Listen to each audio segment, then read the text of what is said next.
Yan po guys, ang gaganda ng ating bunga ng talong. Ayan, ang ating orit lalo. Ayan po guys, ang ating na-harvest sa talungan po natin. Ayan. Ayan po yung natin. Ayan, kinuha ko na po siya guys, ganyan. Kasi native na talong naman po ito guys. Ayan, sarap tong ilaga guys. Ayan. Tasaw-saw sa guys. Ay, kanto ba kinay? Sili. Wala pang bunga. Ayan po guys, ang ating na-harvest na talong. Sausaw pati yan. Ay, udya. Ayan po guys, ang ating na-harvest sa ating taniman. Ayan po guys, yung kangkong puti dito sa ating taniman. Ayan, linis niya po niyan guys. Ayan.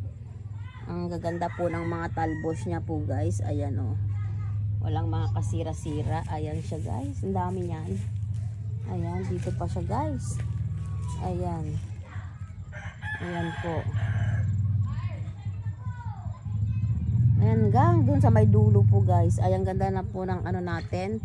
Tanglad. Ay, yung po, lemongrass. Tanglad po. Ayan. Ayan po guys. Hanggang sa dulo po yan guys. May tanim pong tanglad yan guys. Ayan.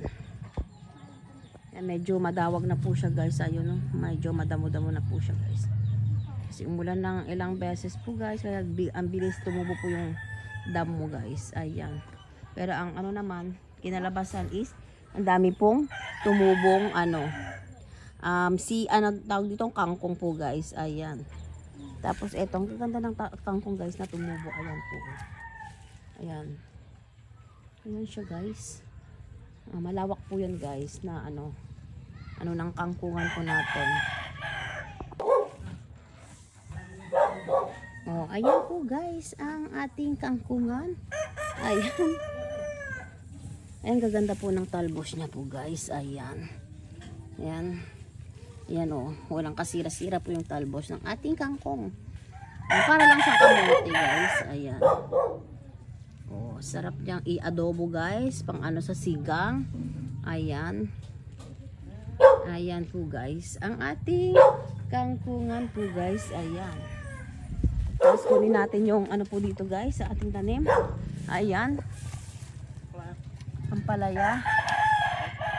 Ayan po guys. Ayan. Ayan po guys ang ating na-harvest sa ating taniman. Ito po siya guys. Ayan, sayang pa naman to guys, ang gaganda. Ayan, ang ating na-harvest.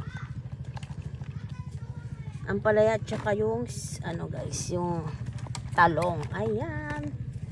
Ganda yung talong po natin guys. Ayan po guys. Tapos kuha tayo dito ng ating ilalagay na dahon-dahon. Ayan. Kuha tayo ng ating malunggay. Ayan po guys. Kasi sayang pasustansya pa naman ang ating malunggay guys. Dadagdag po natin doon sa ating gulay. Ayan. Tapos ito sili.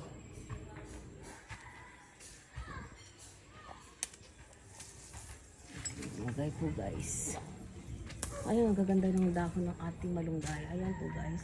Dami na siyang dahon. Ayan po guys. Lalagay natin. Ayan na po guys, ang ating gugulayin. Ayan, yung talong po na nakuha natin sa ating taniman. Tapos ang palaya. Ilagyan din po natin ng dahon ng malunggay. Ayan. Tapos eto siya guys, kami kalabasa. Ayan. Ayan po ang ating lulutuin ngayong gabi guys. Ating dinner.